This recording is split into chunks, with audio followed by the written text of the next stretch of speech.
Natalia Putri menyesuaikan kardigan longgarnya untuk ketiga kalinya pagi itu, memastikan itu menutupi seluruh sosoknya saat dia melintasi lobi investasi Cakrawala Emas yang berkilauan. Gedung 40 lantai di jantung pusat kota Jakarta itu merupakan rumah bagi salah satu firma investasi paling sukses di negara ini, dan Natalia telah bekerja di lantai 15 selama hampir 3 tahun. Namun, saat dia melewati meja keamanan, penjaga itu nyaris tidak mendongak. Dia telah menyempurnakan seni menjadi tidak terlihat. Kubikelnya menempati sudut di samping pintu darurat, jauh dari hiruk-pikuk orang, dan dia menyukainya seperti itu. Setiap hari dia mengenakan seragam yang sama, celana panjang longgar berwarna netral, sweater kebesaran yang mencapai di bawah pinggulnya, dan rambut kokelatnya diikat sangat ketat, sehingga menyebabkan sakit kepala terus-menerus. Wajahnya tetap tanpa riasan, tersembunyi di balik kacamata berbingkai tebal yang lebih merupakan penyamaran daripada kebutuhan nyata. Bagi semua orang di investasi Cakrawala Emas, dia hanyalah wajah lain di tengah keramaian. Seseorang yang mudah dilupakan, seseorang yang aman. Tapi Natalia Putri, di usianya yang ke-26, jauh dari kata biasa. Dia memiliki pikiran yang brilian untuk keuangan, mampu mendeteksi tren pasar berbulan-bulan sebelumnya, sementara yang lain masih mencari petunjuk. Dia bisa menganalisis portofolio kompleks secara mental, ketika yang lain membutuhkan kalkulator dan lembar kerja yang tak ada habisnya. Laporannya sempurna dan proyeksinya tepat dengan akurasi yang hampir supranatural. Namun atasan langsungnya, Bayu Santoso, selalu mengklaim semua pekerjaannya, menyajikan analisisnya, seolah-olah miliknya sendiri, sementara dia tetap berada dalam bayangan. Natalia telah belajar menerimanya setelah apa yang terjadi pada pekerjaan pertamanya setelah lulus kuliah, ketika seorang mitra senior menjelaskan kepadanya bahwa penampilannya jauh lebih penting daripada kecerdasannya. Dia membangun tembok yang tak tertembus. Jika bersembunyi berarti dia hanya akan dinilai berdasarkan pekerjaannya, maka dia akan bersembunyi, meskipun itu berarti tidak ada yang benar-benar melihatnya. Pagi berlalu seperti biasa. Natalia menyelesaikan proyeksi yang setara dengan 2 minggu sebelum waktu makan siang.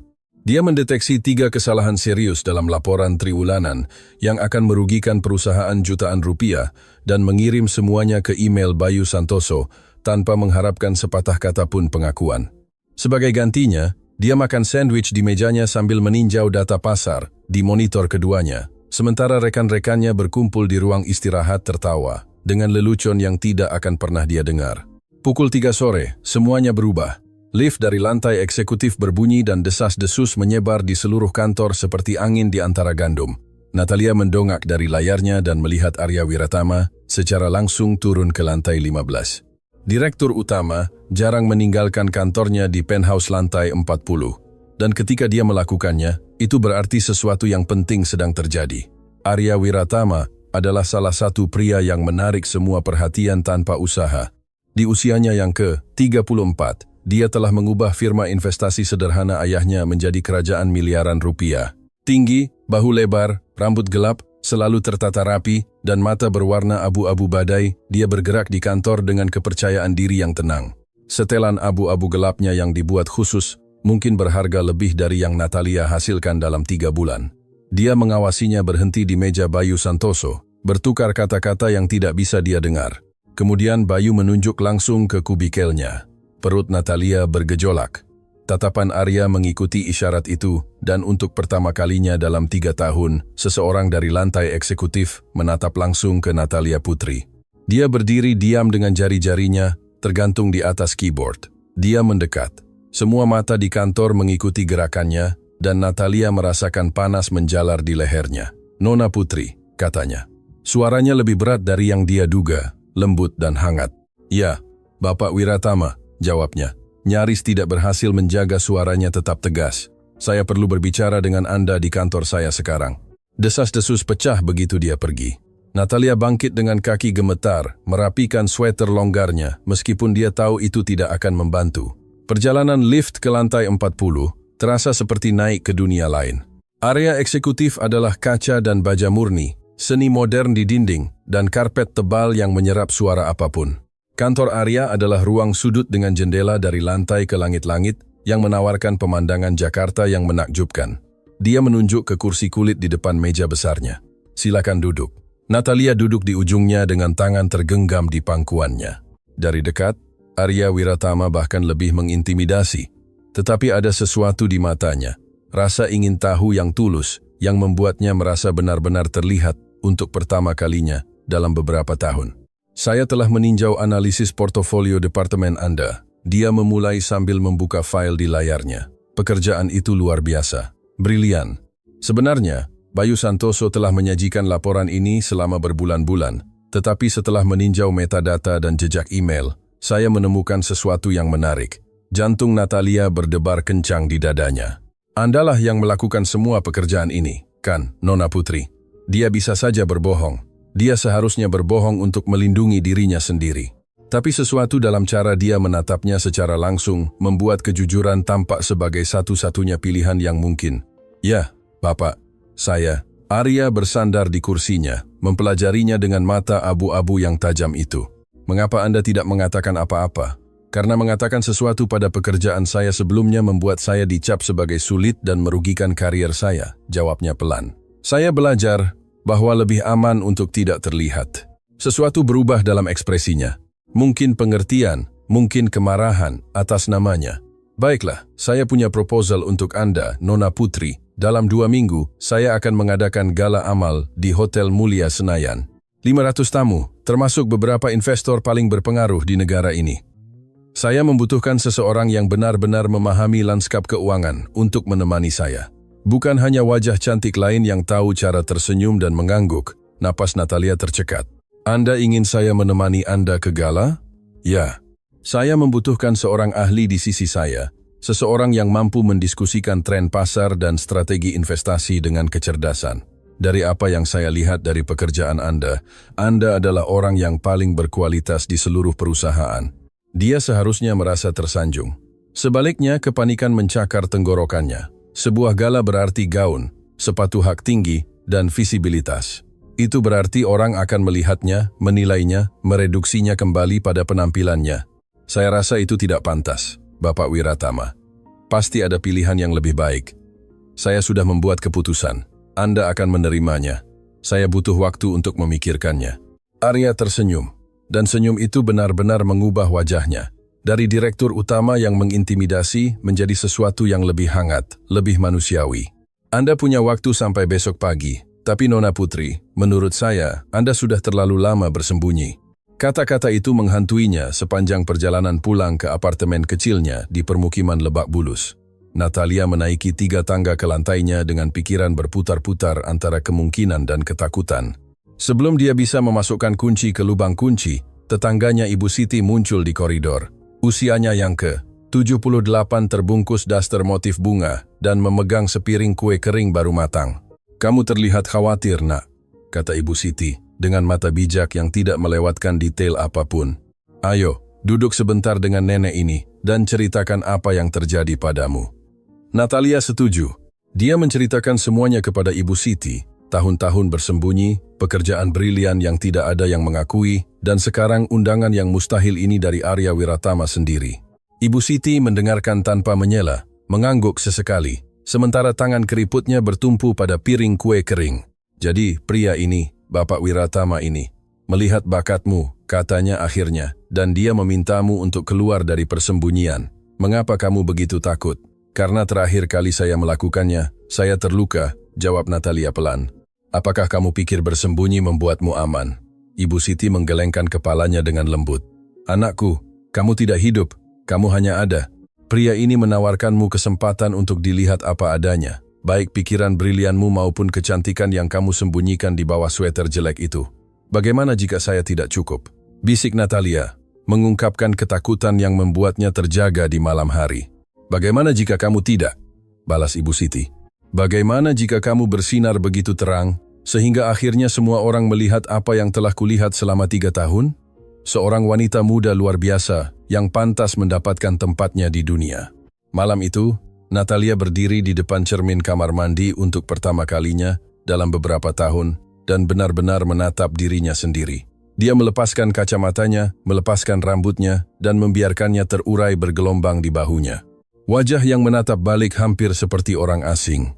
Tapi mungkin Mungkin sudah saatnya untuk mengingat siapa dia sebelum ketakutan membuatnya tidak terlihat. Pagi berikutnya, Natalia memasuki kantor Arya Wiratama dengan kepala tegak. Saya akan pergi ke gala bersama Anda, Bapak Wiratama, tapi saya punya syarat. Arya mendongak dari komputernya dan mengangkat satu alis. Saya mendengarkan. Tidak ada seorang pun di kantor yang boleh tahu tentang ini sampai malam acara, dan saya yang akan mengurus persiapan saya sendiri. Tidak ada penata gaya atau tim makeover. Saya melakukannya dengan cara saya sendiri. Dia mengamatinya lama lalu tersenyum. Baiklah, tapi saya yang menanggung semua biayanya.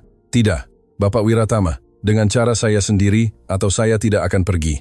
Arya bangkit, berjalan mengelilingi meja, dan mendekat cukup dekat sehingga dia bisa mencium parfumnya, sesuatu yang mahal dengan aroma kayu. Anda menawar dengan keras. Baiklah, dengan cara Anda sendiri, tapi saya ingin melihat Anda sebelum acara. Hanya untuk memastikan semuanya cocok. Anda akan melihat saya di gala, Bapak Wiratama. Percayalah pada saya. Saat dia keluar dari kantor, Natalia merasakan sesuatu yang belum pernah dia alami dalam 3 tahun, harapan. Dan di bawah itu, sesuatu yang bahkan lebih berbahaya, kegembiraan.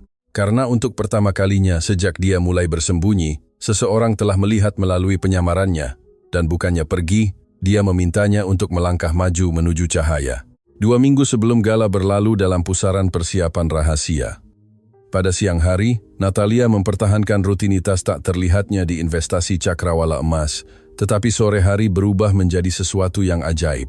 Ibu Siti menjadi peri penolongnya, mengeluarkan mesin jahit kuno milik ibunya yang telah meninggal dan mengukur Natalia dengan presisi seorang pengrajin ahli. Kita tidak akan mencari yang biasa, kata Ibu Siti sambil membentangkan kain hijau zamrud tua di bahu Natalia. Kita akan mencari yang tak terlupakan, ada perbedaannya.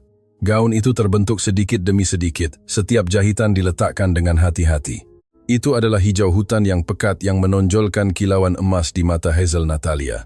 Korset yang pas merayakan lekuk tubuhnya alih-alih menyembunyikannya. Garis lehernya elegan tapi sederhana, dan roknya mengalir seperti air saat dia bergerak. Itu canggih, abadi, dan sama sekali berbeda dari apapun yang pernah Natalia kenakan sebelumnya. Sekarang, bagian dirimu yang lain, kata Ibu Siti, dan mengatur janji temu dengan penata rambut lamanya, seorang wanita bernama Rosa, yang bekerja di sebuah salon kecil di permukiman Menteng. Rosa menatap rambut Natalia yang diikat ketat dan berdecak. Kamu telah menyiksa rambut indah ini selama bertahun-tahun. Saatnya untuk membebaskannya. Selama 3 jam, Rosa melakukan sihirnya, memotong ujung yang rusak, menambahkan highlight halus yang menangkap cahaya, dan mengajari Natalia cara membiarkan ombak jatuh secara alami. Kemudian datanglah pelajaran riasan lembut dan alami, menonjolkan alih-alih menutupi. Kamu tidak butuh banyak, jelas Rosa sambil menunjukkan cara mengoleskan maskara secukupnya agar matanya berkilau. Kamu memiliki struktur tulang yang membuat orang membayar mahal untuk ahli bedah. Kita hanya membiarkannya terlihat. Ketika Natalia melihat dirinya di cermin, dia nyaris tidak mengenali dirinya sendiri, bukan karena dia terlihat berbeda, tetapi karena untuk pertama kalinya, dalam beberapa tahun, dia terlihat seperti dirinya sendiri. Wanita yang menatap balik itu percaya diri, cantik, dan siap untuk tampil di dunia tanpa meminta maaf. Sementara itu, Arya Wiratama mendapati dirinya tidak bisa berhenti memikirkan Natalia Putri. Dia terkejut menemukan dirinya mencarinya di lorong-lorong dengan harapan melihat salah satu kardigan longgar itu dan ekspresi konsentrasinya saat dia bekerja. Rekan bisnisnya, Rama Setiawan, segera menyadarinya. Kamu sudah linglung 2 minggu ini, komentar Rama selama rapat. Ini bukan kebiasaanmu. Ada apa? Tidak ada, hanya fokus pada gala. Karena kamu selalu memeriksa teleponmu setiap 5 menit dan tersenyum tanpa alasan.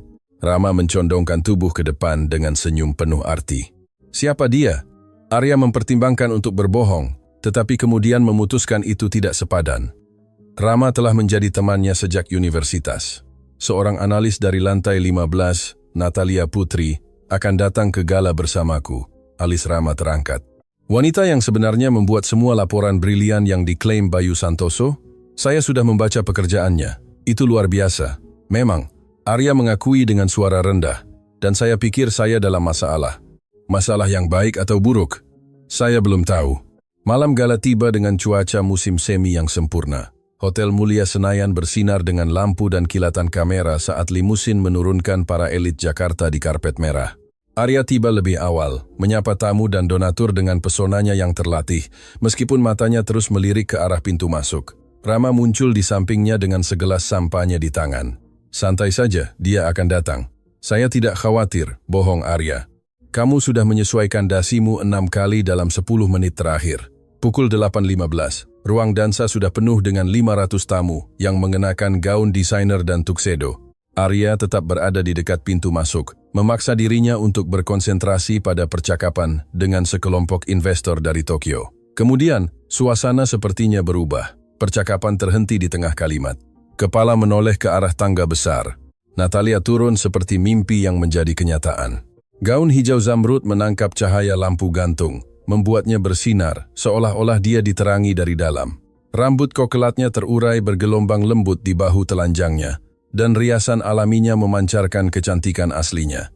Tapi bukan hanya penampilannya yang menarik perhatian. Itu adalah cara dia bergerak, kepala tegak, bahu lurus, dengan kepercayaan diri yang tenang dari seseorang yang akhirnya memutuskan untuk menempati tempatnya di dunia. Arya lupa bernapas. Ini bukan transformasi, ini adalah revelasi.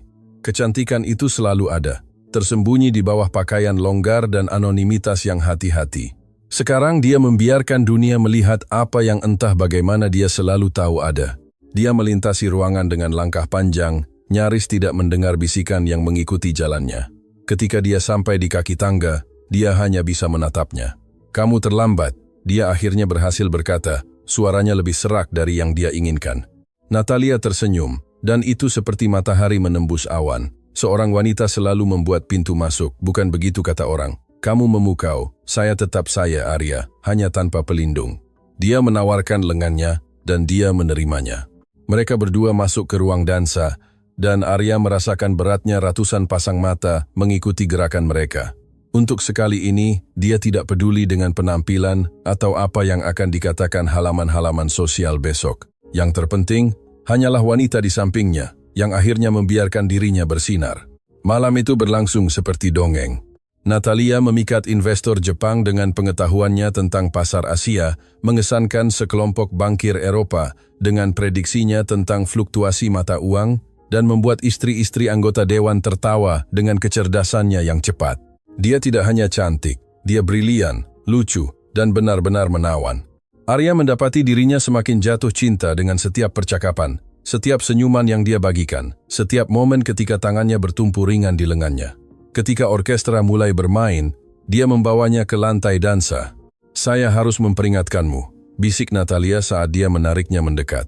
Saya tidak menari selama bertahun-tahun. Ikuti saja panduanku, kata Arya pelan. Percayalah padaku. Mereka bergerak bersama, seolah-olah mereka telah menari selama bertahun-tahun, tubuhnya pas sempurna dengan tubuhnya. Arya sangat menyadari setiap titik sentuh. Tangannya di tangannya, telapak tangannya di punggung bawahnya, bisikan napasnya di lehernya. Mengapa Anda benar-benar meminta saya datang malam ini? Tanya Natalia, mendongak kepadanya dengan mata hazelnya yang bercahaya. Karena kamu adalah orang terpintar di perusahaan saya, dan saya ingin seseorang yang nyata di sisi saya. Dan sekarang saya sadar bahwa itu hanya sebagian dari kebenaran. Sebelum dia bisa bertanya apa maksudnya, sebuah suara dingin memotong momen itu. Arya, sayang. Kamu tidak memberitahuku bahwa kamu sudah move on secepat ini. Arya menegang. Widya Permata berdiri di samping mereka dengan gaun merah darah yang mungkin harganya lebih mahal dari mobil kebanyakan orang. Rambut platinumnya diikat dalam sanggul tinggi yang rumit, ekspresinya penuh perhitungan.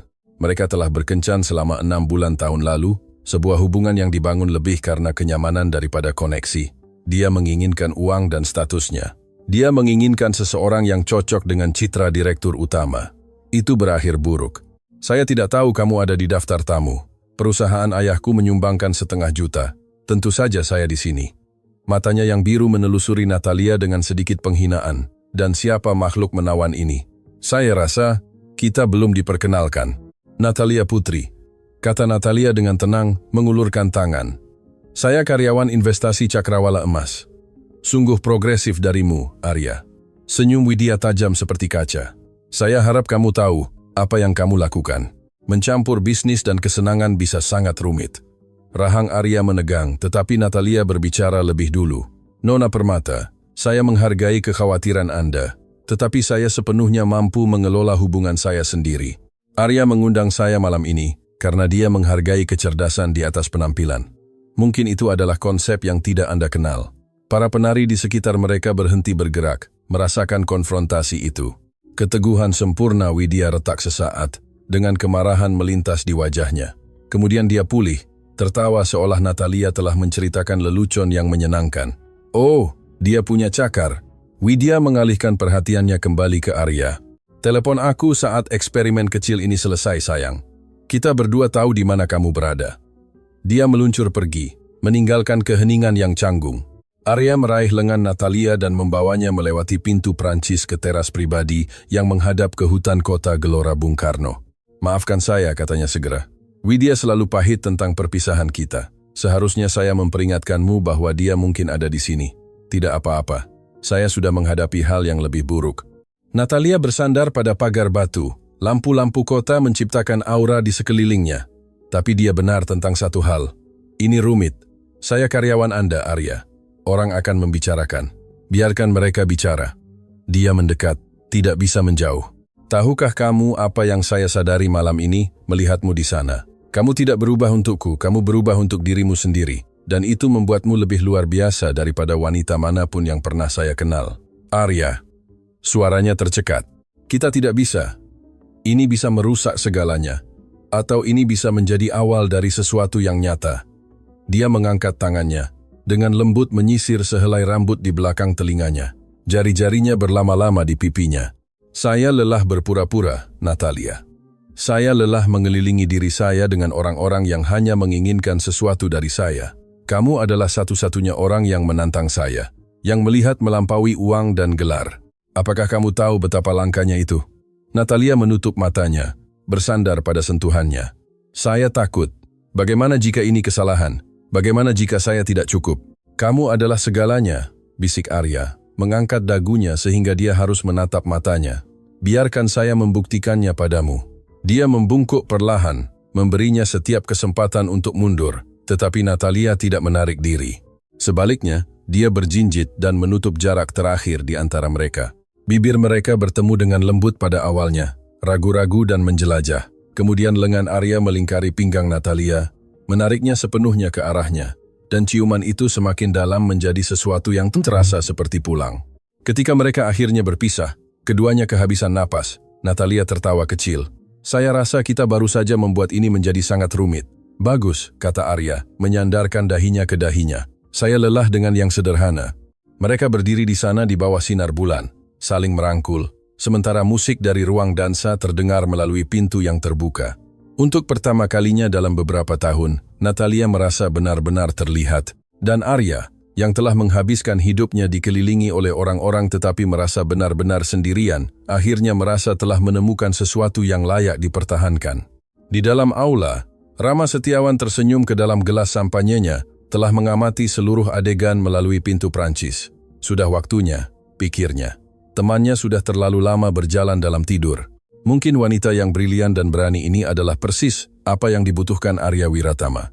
Senin pagi tiba dengan kehalusan longsoran salju. Natalia memasuki investasi cakrawala emas mengharapkan bisikan dan dia mendapatkannya. Tapi dia juga menerima tatapan iri dari wanita yang tidak pernah memperhatikannya sebelumnya. Dan tatapan apresiatif dari pria yang tiba-tiba melihatnya lebih dari sekadar perabot. Pagi itu dia telah membuat keputusan. Cukup sudah dengan sweater longgar. Cukup sudah dengan bersembunyi.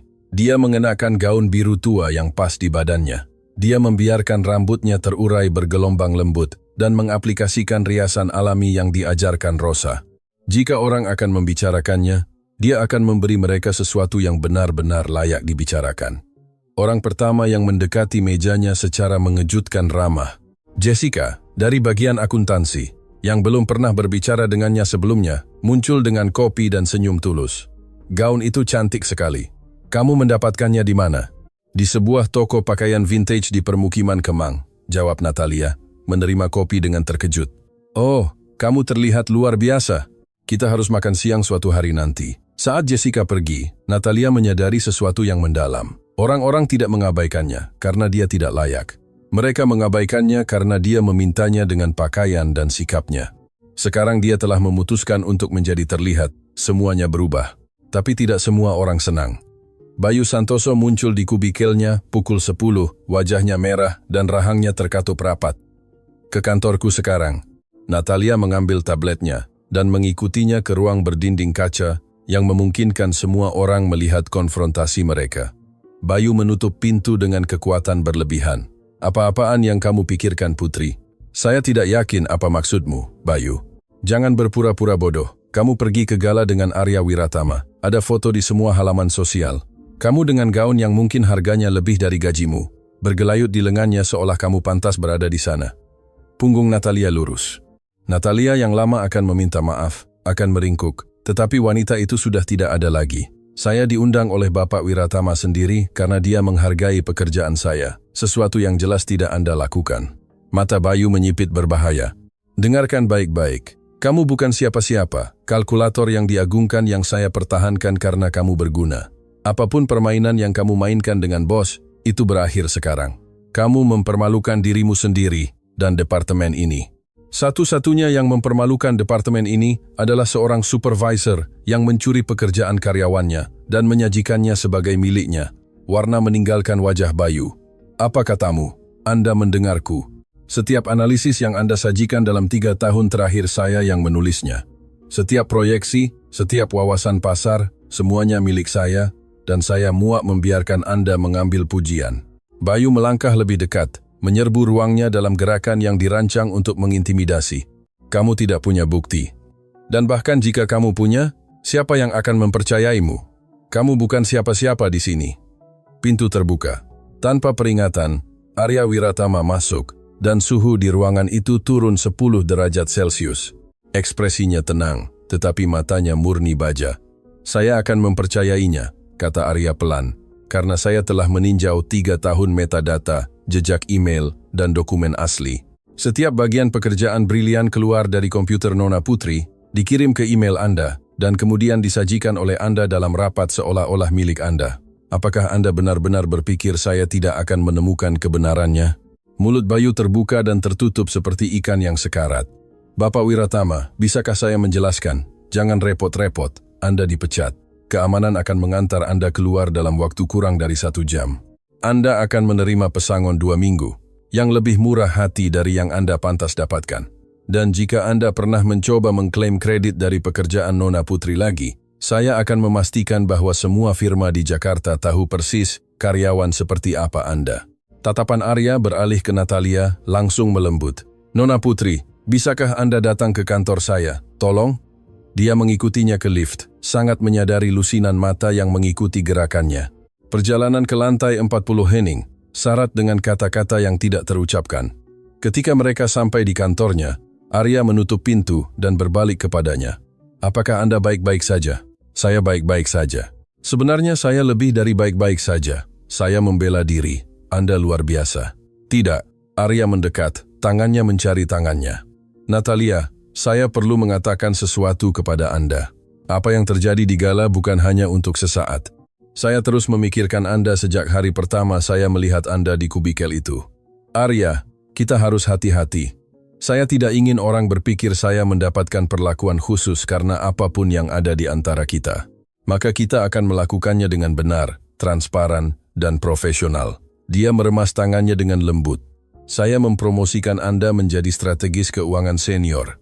Anda akan melapor langsung kepada Rama Setiawan, bukan saya, menghilangkan konflik kepentingan apapun. Promosi ini sepenuhnya berdasarkan prestasi. Pekerjaan Anda selama 3 tahun terakhir berbicara sendiri. Mata Natalia melebar. Itu adalah posisi direktur. Anda telah melakukan pekerjaan direktur selama bertahun-tahun tanpa pengakuan atau kompensasi. Sudah waktunya untuk itu berubah.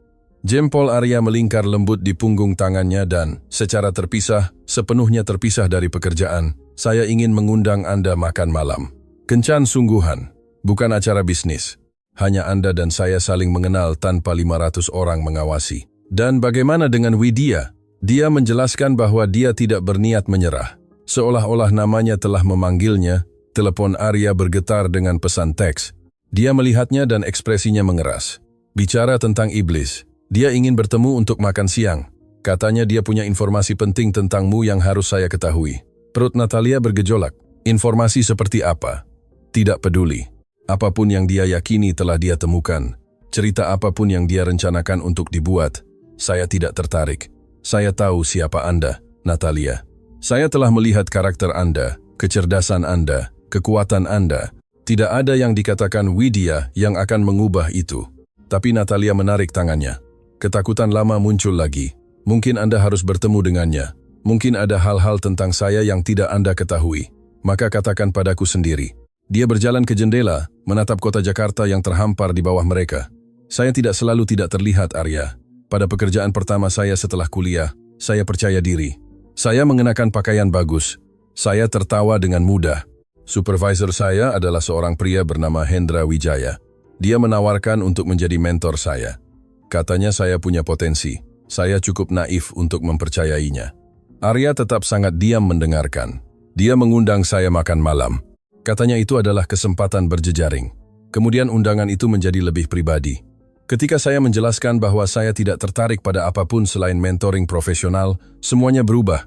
Dia mulai mengkritik pekerjaan saya, menugaskan proyek-proyek penting kepada analis lain, menyebarkan rumor bahwa saya menggunakan penampilan saya untuk maju.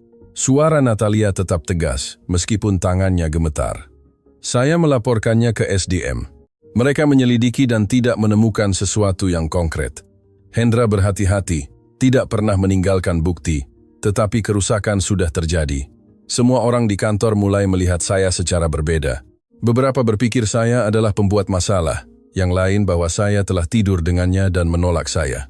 Dalam 6 bulan saya diusir keluar. Dia berbalik menghadap Arya. Saat itulah saya mulai bersembunyi. Jika orang tidak bisa melihat saya, mereka tidak bisa menilai saya. Jika saya tidak terlihat, saya aman.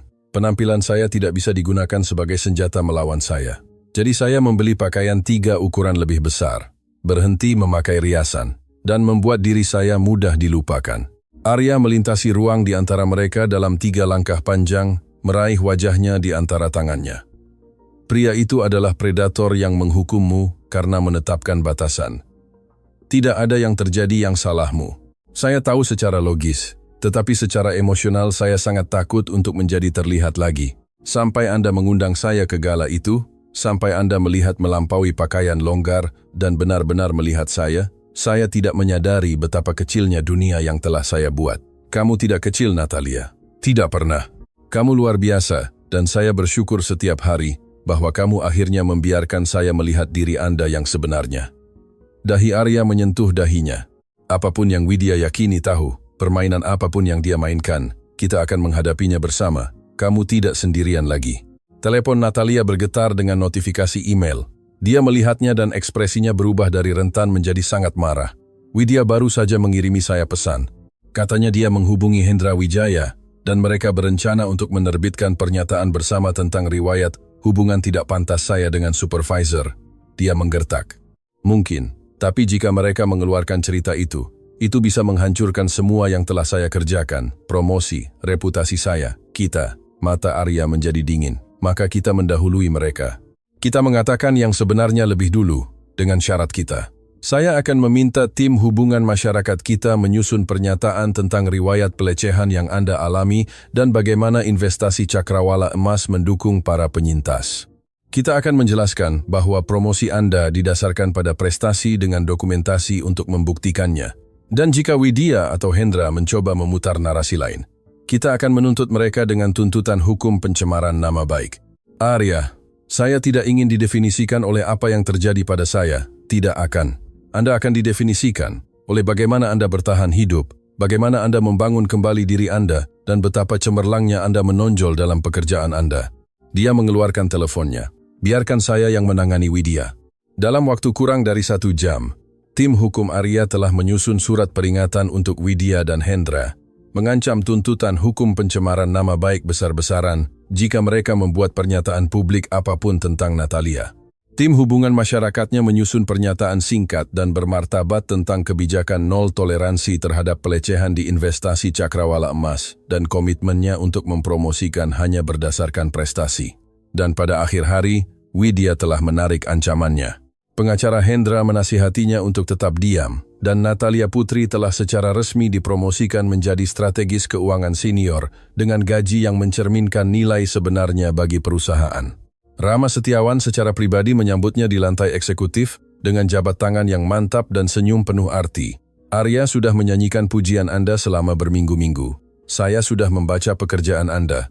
Anda akan merevolusi cara kita mendekati investasi internasional. Terima kasih, Bapak Setiawan.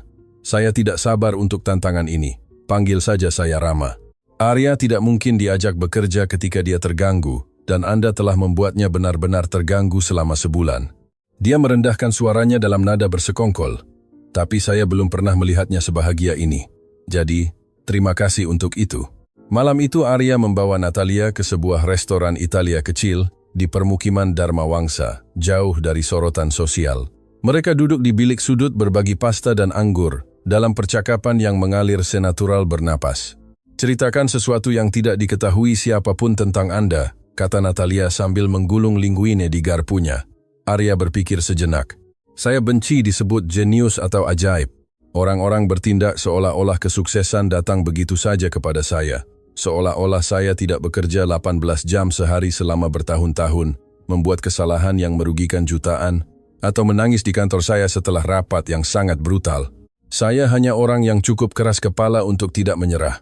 Itu bukan yang Widya lihat ketika dia melihat Anda. Widya melihat rekening bank dan gelar. Dia tidak pernah melihat saya. Arya mengulurkan tangan melintasi meja dan meraih tangan Natalia. Tapi Anda ya, sejak hari pertama Anda melihat saya seolah-olah saya hanya seorang pria, bukan simbol. Tahukah Anda betapa langkanya itu di dunia saya? Saya rasa kita berdua tahu bagaimana rasanya direduksi menjadi sesuatu yang bukan kita. Anda lebih dari uang Anda. Saya lebih dari penampilan saya. Mungkin itu sebabnya ini berhasil. Apakah ini berhasil? Tanya Arya, jempolnya mengusap buku-buku jarinya. Karena dari tempat saya duduk, ini adalah hal paling nyata dalam hidup saya. Natalia tersenyum, meremas tangannya. Ini menakutkan dan menakjubkan, dan sama sekali tidak terduga. Saya pergi ke gala itu berencana untuk membuktikan bahwa saya lebih dari tidak terlihat. Saya tidak menyangka akan menemukan seseorang yang benar-benar ingin melihat diri saya yang sebenarnya. Baiklah, saya melihat Anda, seluruh Anda. Strategis yang brilian, penyintas, wanita yang membuat saya tertawa, orang yang menantang saya untuk menjadi lebih baik, dan saya tidak akan melepaskannya. Mereka berbicara sampai restoran tutup.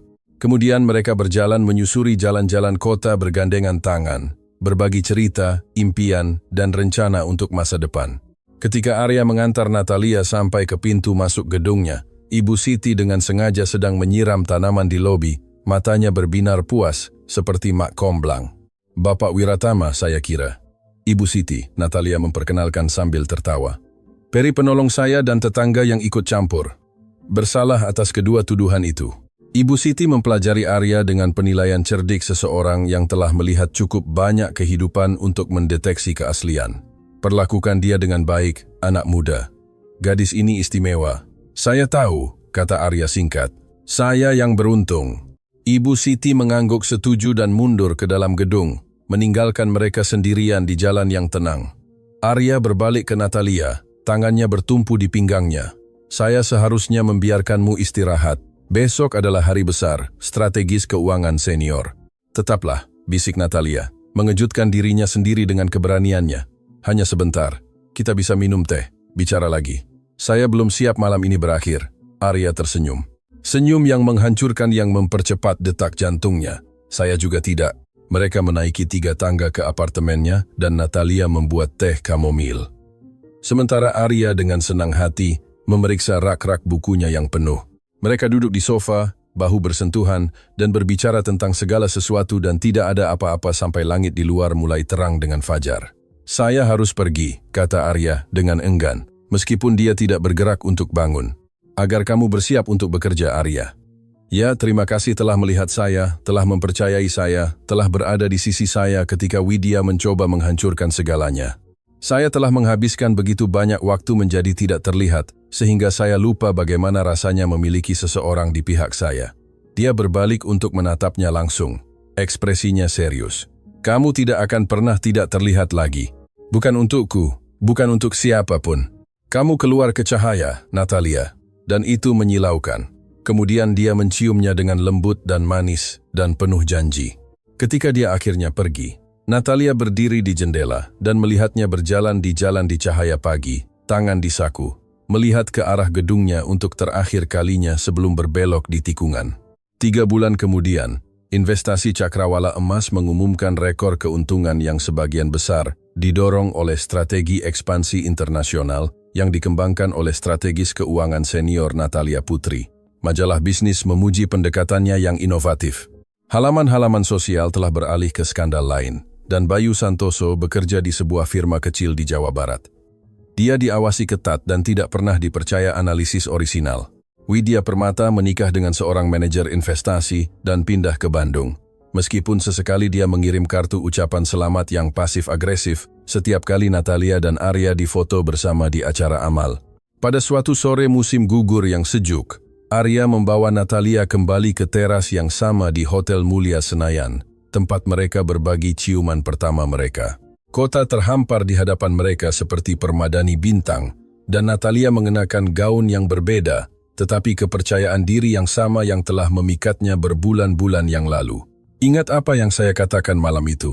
tanya Arya menariknya mendekat. "Anda bilang saya adalah segalanya." "Saya mengatakannya waktu itu, saya mengatakannya bahkan lebih sekarang." Dia meraih ke saku dan mengeluarkan kotak beludru kecil. "Saya tahu kita belum lama bersama menurut standar konvensional, tetapi saya juga tahu bahwa saya tidak pernah lebih yakin akan apapun dalam hidup saya. Anda menantang saya, menginspirasi saya, dan membuat saya ingin menjadi pria yang sudah Anda lihat ketika Anda menatap saya." Napas Natalia tercekat ketika dia membuka kotak itu, memperlihatkan cincin zamrud yang menakjubkan yang dikelilingi berlian. Batu hijau itu cocok dengan gaun yang dia kenakan di gala. Malam segalanya berubah. "Natalia Putri, maukah kamu menikah denganku? Maukah kamu membiarkan saya menghabiskan sisa hidup saya melihatmu? Benar-benar melihatmu setiap hari." Air mata mengalir di wajah Natalia saat dia mengangguk, tidak bisa berbicara karena emosi yang menyumbat tenggorokannya. Arya menyelipkan cincin itu ke jarinya, lalu menariknya ke dalam ciuman yang terasa seperti janji, permulaan, ya, dan pulang, semuanya sekaligus. Ketika mereka akhirnya berpisah, Natalia tertawa di antara air mata. "Saya tidak percaya wanita yang tidak terlihat akan menikahi pria paling terlihat di Jakarta." "Kamu tidak pernah tidak terlihat," koreksi Arya lembut. "Kamu hanya menunggu orang yang tepat untuk melihat cukup dekat, dan saya bersyukur setiap hari bahwa kamu membiarkan saya menjadi orang itu." Mereka berdiri di teras itu sementara lampu-lampu kota berkedip di bawah. 2 orang yang telah bertemu dengan cara yang paling tidak terduga. Natalia telah belajar bahwa bersembunyi membuatnya aman, tetapi juga mencegahnya untuk benar-benar hidup. Dan Arya telah menemukan bahwa di balik pakaian longgar dan anonimitas yang hati-hati ada wanita yang tidak pernah dia tahu dia cari. Terkadang transformasi bukan tentang mengubah siapa dirimu. Terkadang itu hanya tentang memiliki keberanian untuk mengungkapkan siapa dirimu sebenarnya. Dan terkadang, ketika kamu melangkah ke cahaya, kamu menemukan bahwa orang yang menunggu di sana tidak hanya melihat permukaannya, tetapi juga jiwanya. Natalia Putri telah berhenti bersembunyi dan dengan demikian dia tidak hanya menemukan kesuksesan profesional atau pengakuan publik, tetapi sesuatu yang jauh lebih berharga. Dia telah menemukan seseorang yang melihatnya sepenuhnya, mencintainya dengan ganas, dan akan berada di sisinya saat dia terus bersinar. Wanita yang tidak terlihat telah menjadi tak terlupakan. Dan itu baru permulaan. Dan begitulah berakhir cerita Natalia Putri. Dari tidak terlihat hingga bersinar tanpa rasa takut, menemukan tidak hanya kesuksesan, tetapi juga seseorang yang benar-benar melihatnya. Apa yang akan Anda lakukan di tempatnya? Akankah Anda menerima undangan gala sejak awal atau tetap bersembunyi sedikit lebih lama? Terima kasih sudah membaca sejauh ini. Jika Anda menyukainya, saya akan sangat menghargai jika Anda menyukai, berlangganan, dan meninggalkan komentar dengan dari mana Anda berasal dan jam berapa sekarang di sana. Saya senang mengetahui siapa yang membaca cerita-cerita ini. Sampai jumpa lagi.